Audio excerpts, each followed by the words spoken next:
Talbot opens his eyes in a daze, sitting in a wooden chair, slowly returning from a journey half remembered.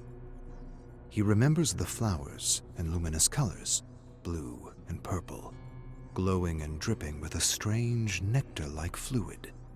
The strange blue and purple flowers from another world. He heaves a groggy sigh and isn't sure if he traveled at the speed of thought to defy time and experience a moment from the future, or if it was all some elaborate fantasy put together by his imagination with an unremembered assortment of past memories. Either way, it felt real, and that, for the time being, was enough. Talbot glances at the poppy in his hand. Incredible how a single flower can take you on such a journey, through realms within, and possible realms without, through realms unknown. "You're back, Mr. Grimes."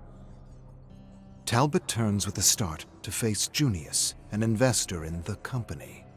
He despised everything about this man, how he presented himself in his black suit and waxed mustache, how he looked at him, how he had to justify everything he wanted to do with him and his brethren in terms of profit. "What are you doing here?" "We need your, how shall I say, expertise to help us collect samples in a remote location in northern Africa." "I'm afraid I'm on another assignment, but I'm sure you're able to send in the other chemists." "We have." "And?"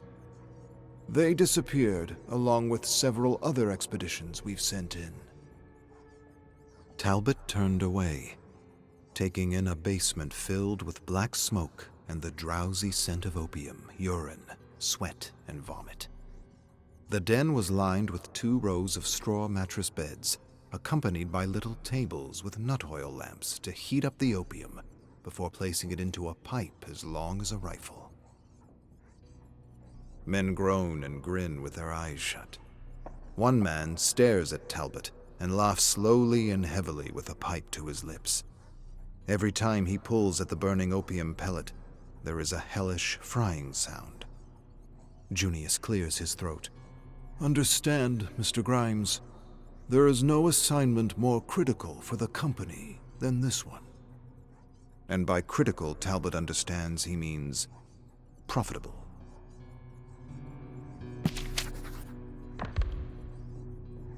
Junius hadn't been exactly right. There had been a chemist who had returned from the expedition, an old friend and rival from school, Tomas. Tomas had returned from his journey into the bleed, as Junius called it, without uttering a single word about anything he had seen or experienced. In fact, he hadn't uttered a single word since his return. And as Junius explains how he hopes an old friend would stimulate Tomas, he marches along the grimy London road, leading Talbot to Tomas's home. Within minutes, they approach the entrance of a modest dwelling, and Junius knocks hard. A doctor opens the door and greets them both, explaining how Tomas has gone to pieces and that no one can get anything out of him. The doctor then leads them to a small, dank room where Talbot's old school friend sits at the edge of a bed, rocking nervously. A candle on a nearby table illuminates him in the darkness. With slow steps, Talbot approaches Tomas. Horrified by the haggard face and the empty eyes staring up at him, he proceeds to sit on a stool beside him. "My dead old friend. I only heard a few days ago you were back from quite an assignment, as I've been made to understand." Tomas doesn't answer, but his eyes brim with sudden tears. "It's okay. You can tell me what happened." Tomas tries to speak, but only mumbles incoherently. After a moment, a tear slips down his pale cheek, and he manages to point a trembling finger at a cabinet. Talbot stands, brushes past Junius, and grabs a leather satchel. He opens it and pulls out a journal and shows it to Tomas. Tomas nods and struggles to speak, but his eyes suddenly widen, and instead of words, he releases a hellish scream that grows louder and louder with every breath. Panicked, The doctor rushes in, quickly escorting them out of the room, as Talbot gives his friend one last trailing look and wonders what could have broken such a stoic and brilliant mind.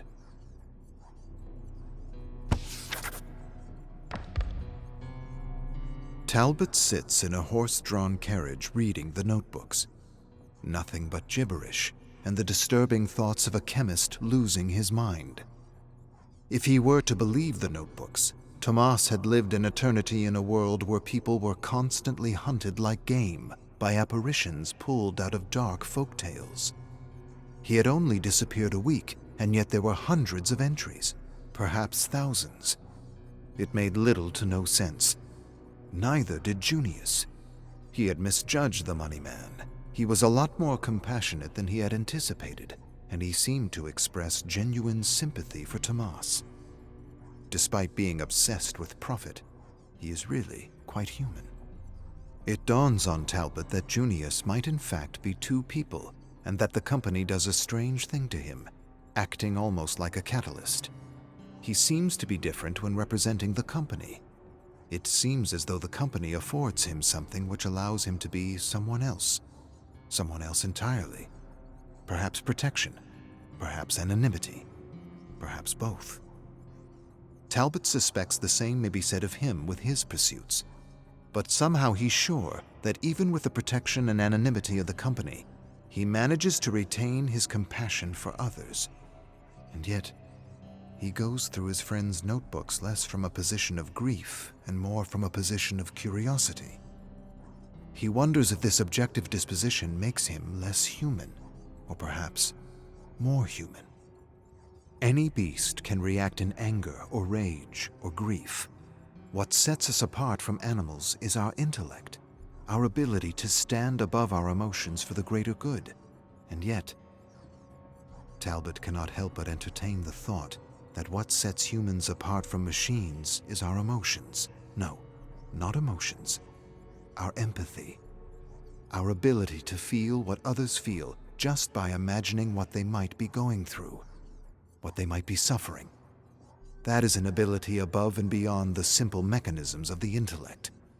What an incredible power it is to be able to put ourselves in another person's shoes. It's why theater and poetry and stories can even exist. Without empathy, the human experience would have to be redefined as something else, something smaller, something closer to that of an insect. And yet, it's the empathy variable that seems to be the great obstacle to achieving true objectivity, to achieving truth. But what's the use of true objectivity if it means losing one's humanity?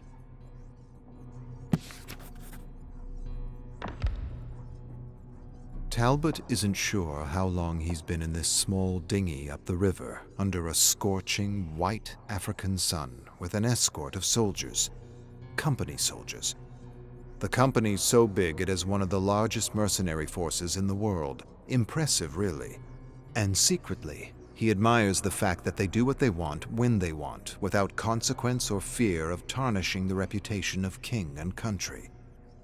He stares at the soldiers as they lounge about the stern, young, callous men who found a place to hunt, kill, and torture human beings with anonymity. The cook, Oswald, talks about rebellions he's put down in various colonies, as well as the wonderful dishes he's discovered from other lands. Calder is a known tracker who's captured several dissidents and showed us a collection of severed ears he took from the scoundrels. Dallin fills the silences with stories about his fiancée. She's beautiful and fun and from a good family, and Talbot senses he speaks aloud more to convince himself about his affections for her than anyone else.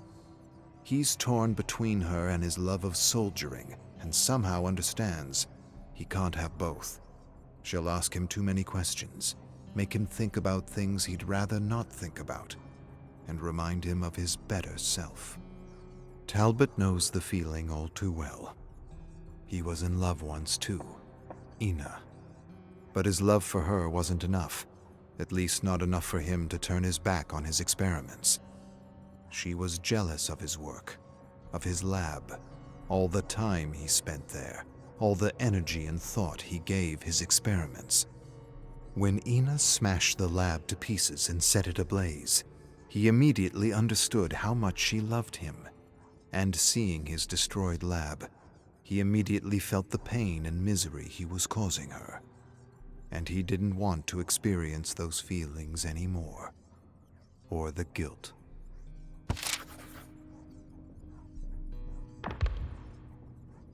Riding a camel under a blistering sun, Talbot wipes beads of sweat from his brow and follows Calder and the other soldiers to a sprawling camp of tents covered in sand.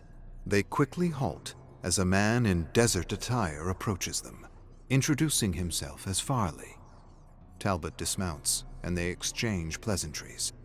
Then Talbot follows Farley across the camp, past countless cooking fires surrounded by whispering company men, and into the largest tent. Farley turns to Talbot. I would like to say that all this is not, how should I put it, conventional. What I share with you must never be spoken of with anyone else. Talbot nods slightly.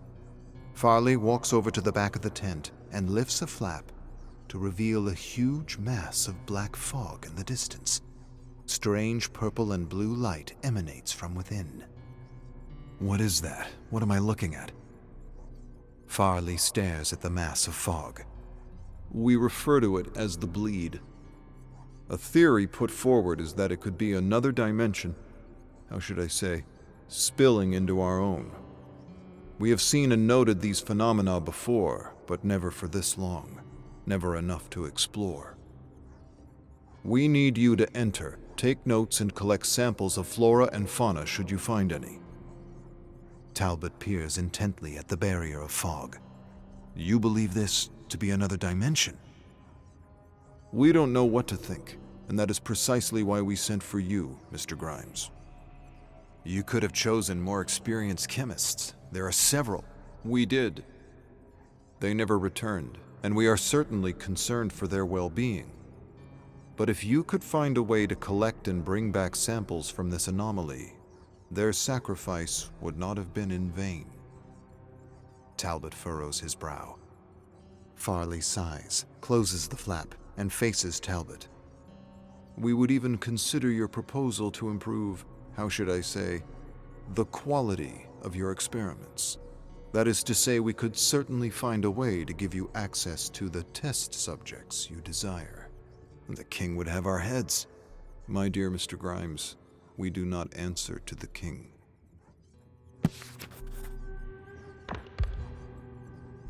We do not answer to the king.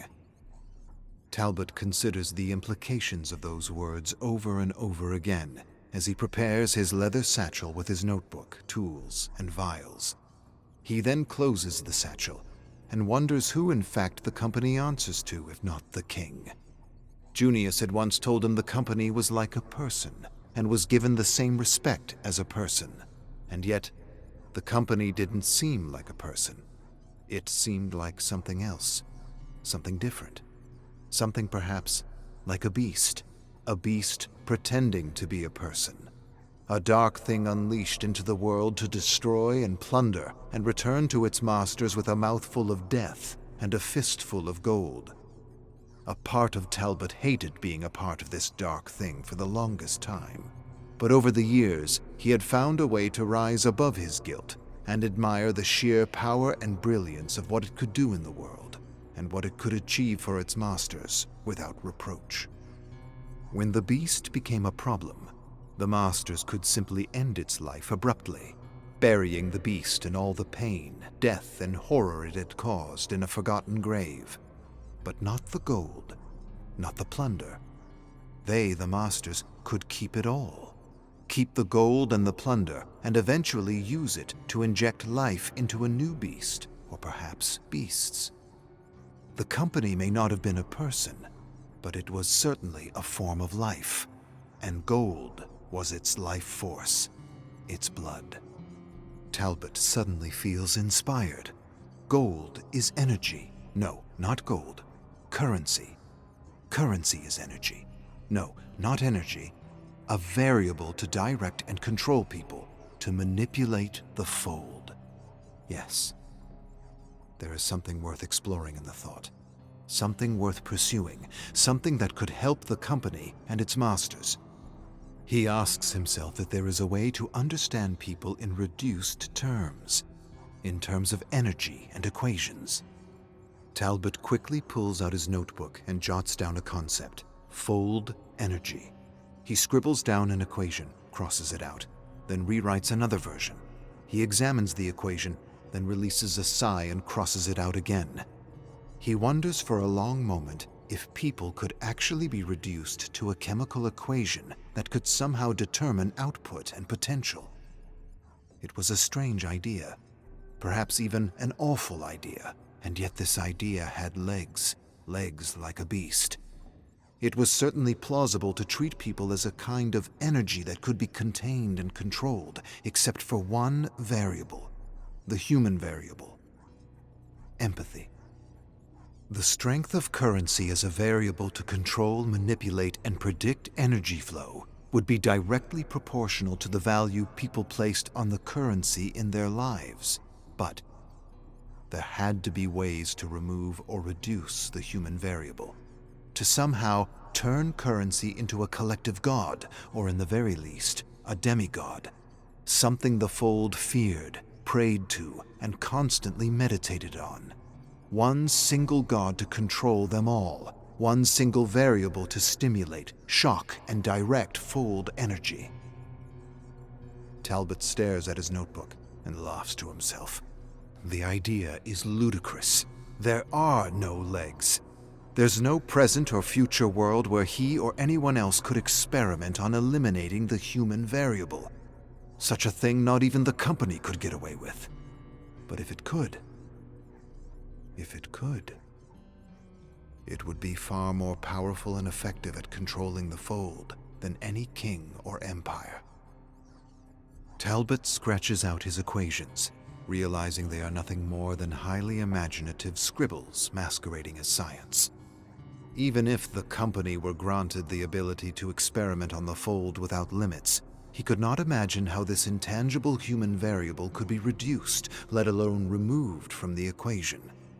All the cultures and communities and diverging beliefs and values would never allow such a god or demigod to exist. Shaking his head at the absurdity of his theory, Talbot closes his notebook, places it in his satchel, and prepares for the journey to come.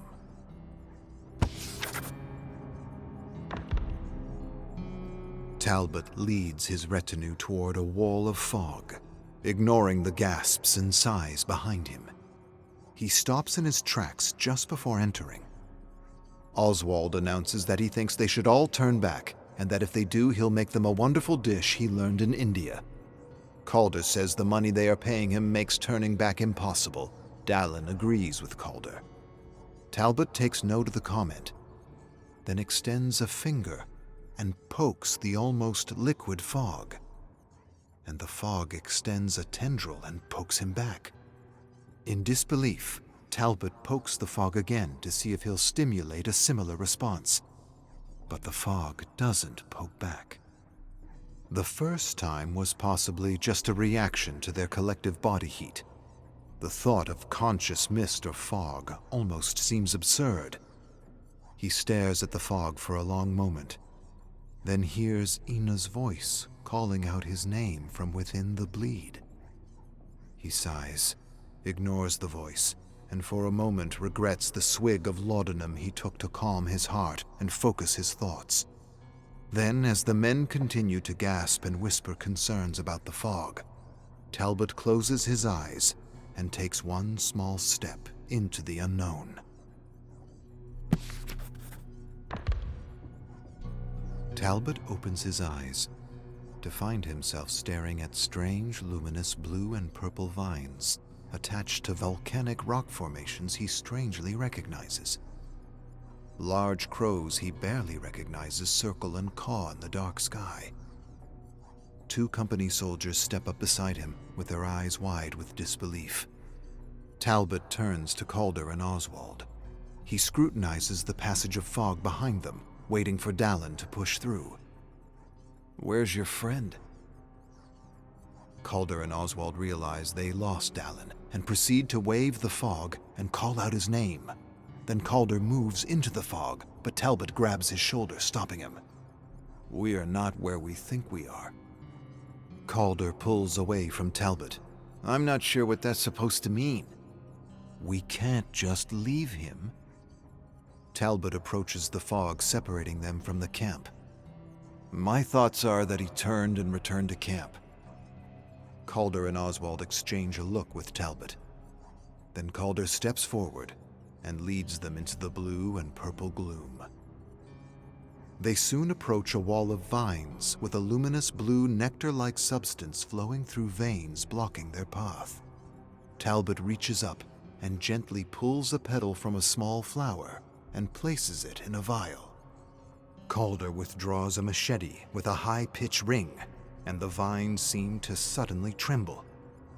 Talbot senses something amiss and grabs Calder's arm mid-swing. Not the best idea. Nonsense! Calder yanks his arm free and savagely cuts a path through the vines as a purple substance splatters all over him. Instantly, the butchered vines shrivel up and disintegrate like embers into small puffs of fog. Talbot watches with his mouth hanging as the other vines seem to retract from Calder, as though conscious of his lethal intentions. They seem to be retreating from a threat. Calder nudges Talbot and gestures for him to snap out of his trance. But as he takes a step forward, the volcanic rock below his feet suddenly cracks open. Black fog spews out, and a thick vine slithers out and touches Calder's boot. Before Talbot can stop him, Calder stamps the vine like a snake. He laughs and shakes his head as the vine snaps alive, wraps around his ankle, and rips his leg off with impossible power. A fountain of hot arterial blood sprays the cold darkness as Calder screams in agony. Talbot swallows hard as Oswald panics to help the tracker. He moves past the screaming man and stares at the retreating vines with mingled curiosity and disbelief. It might be that this other realm is very much conscious, a living realm, analyzing and testing them. To what purpose, he isn't sure, but screams suddenly interrupt Talbot's thoughts. He turns on Calder and suppresses an impulse to yell at him. He's likely in excruciating pain and didn't mean the interruption. He quickly puts on an expression of concern and kneels by his trembling body, wondering how long a person can live without a leg. Oswald cries that they should take him back to camp, but Talbot's unwilling to compromise his one opportunity to observe and study what no chemist has ever observed or studied before. Yet he doesn't want to waste time arguing with Oswald. He simply wouldn't understand. He tells Oswald he needs to dress Calder's wounds before they can carry him back to camp. Oswald nods agreement as Talbot withdraws a bottle of laudanum, his concoction, a mixture more powerful than anything any company has ever produced. He places the bottle to Calder's lips, tells him the serum will ease the pain, and he proceeds to pour the contents down his trembling mouth. Within moments, Calder stops shaking, and his eyes roll back as he issues his last breath. Talbot allows a small grin, and he suddenly feels the barrel of a pistol at the base of his head. "What did you do to my friend?" Talbot closes his eyes and waits for death.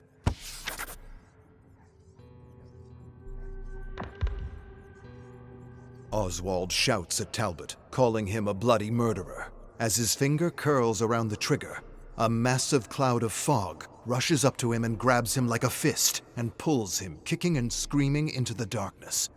Talbot stands on shaking legs, staring at the scene incredulously. It was as though this realm was protecting him. It was as though it was keeping him alive for some unknown reason.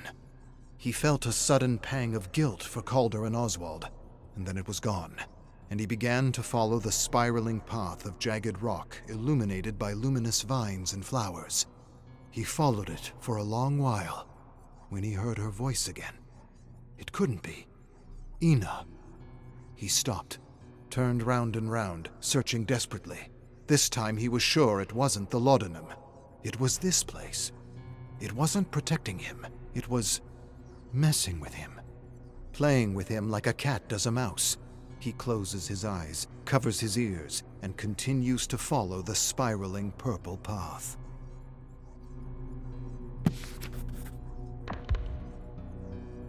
Luminous blue droplets drip from a canopy of blooming flowers.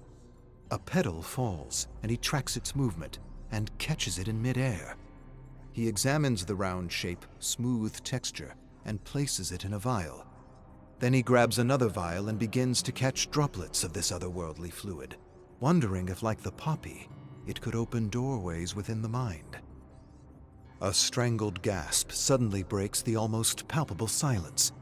He searches the small twisted trees and shrubs, and soon finds Oswald with his back against a boulder, sucking in quick, shallow breaths, covering a wound in his stomach with his hand. He looks up at Talbot. "Quick, please. It's coming back for me." Talbot is torn between helping him and moving on. What's coming for you? What did this to you?" Talbot takes a shuddering breath and kneels beside Oswald, opening his satchel and searching for thread to stitch him up. "It's hunting us. The man-beast. Nothing hurts it. Nothing. I shot it, cut it, stabbed it, and it continued after me." "Save your strength." "I found the others. They're alive. This thing. It's making something with them." Talbot retrieves the thread and begins to stitch up the gash. He turns to the satchel, and his eyes take in the luminous blue fluid he collected from the vines and flowers. He's not sure what it does, and he knows it will be a while before he does. Talbot stares at Oswald. He can't do it. He shouldn't do it, and yet, this is an emergency. He must do what he can to help him, even if it means taking a chance on an untested serum. He almost has no choice. He hesitates, then grabs the vial and stares at it. He knows he's lying to himself. He knows there are other ways to help him. But he also knows the company hasn't officially accepted his proposal for human experimentation. Human experimentation could take a long time, a real long time, and he doesn't have a long time. It might be years before he gets another chance like this. He could administer a drop, just a drop, and see what medicinal properties the nectar-like secretion may or may not have. The secretion is a gift from another world. Last thing he wants is to spend years staring at the vial collecting dust on a wooden shelf in his laboratory, while the company debates the merits of his proposal. In fact, they'll be grateful he took the initiative. Slowly, he lowers the vial to the wound. He tilts the lip slightly and lets a tiny drop slip out into the sticky wound. He waits for his blood to absorb the secretion and watches ever closely. At first, nothing seems to happen. Then, all at once, Oswald's face twists in horror as his body warps. A fiery blue light burns through him as blue and purple sacs begin to cover his body. Talbot stares, amazed. He's never seen anything like it. It's incredible. One drop shocked his entire system within a few minutes. The mutation and energy release alone seemed impossible, and yet there it was, right in front of him. Oswald screams as one boil after another erupts with purple pus. Amazement turns to fear as Talbot stares at the ghastly sight and realizes what he's done to the cook. His mind searches desperately for ways to help the poor man, but there's nothing he can do. Over the screams, he hears Ina's disembodied voice echoing behind him. "Talbot, dear, what have you done? What have you done?" Talbot scrambles back on his heels, then turns and charges through the madness of this impossible world with a maelstrom of conflicting emotions rushing through him. What have I done? What have I done? Talbot shambles through thick vines and clambers over rocks and corpses blooming with luminous flowers. He tumbles to the ground and tells himself it was for the greater good, that the cook was probably going to die anyway, that he's doing something important, that he's searching for chemicals and compounds potent enough to transport people to other worlds at the speed of thought. The speed of thought is the only way to travel between worlds, and the doors to these unseen and unknown worlds are within, and any effort in trying to find those keys far outweigh the life of a cook. Desperately, he clambers to his feet and finds himself surrounded by a living mass of black fog. He stares at it intently, and his panicking mind calms with amazement as he finds himself staring at tiny cells that undulate together like some sort of vaporous membrane. Then, the fog slowly dissipates to reveal a tree covered in thick black leaves. Talbot stares at the tree and begins to notice the trunk writhing and realizes it's made of people. He realizes in amazement that he has found the missing employees. He begins a slow march toward this tree of death, with his eyes wide and his jaw hanging. It's beautiful and horrific at the same time. It's sublime. It's the only word that comes to mind. As Talbot approaches the gnarled tree, the black leaves suddenly take flight, revealing themselves to be massive crows. He gazes skyward and watches the crows disappear into the darkness. Then he hears the crunch of stone and quickly lowers his gaze to find himself face to face with the man-beast. The creature stares at Talbot with a gaping mouth and glowing blue eyes, as though recognizing him. It hesitates and seems conflicted as it peers into his disbelieving eyes. Suddenly, the creature shrieks something horrible, and vines burst out of its hands and wrap around his chest, squeezing the breath out of him until he slowly drifts into nothingness. With a gasp, Talbot opens his eyes, alone in the desert, under a blistering sun with no sense of the passage of time. He remembers pulling himself off the tree. He remembers someone crying out to him for help.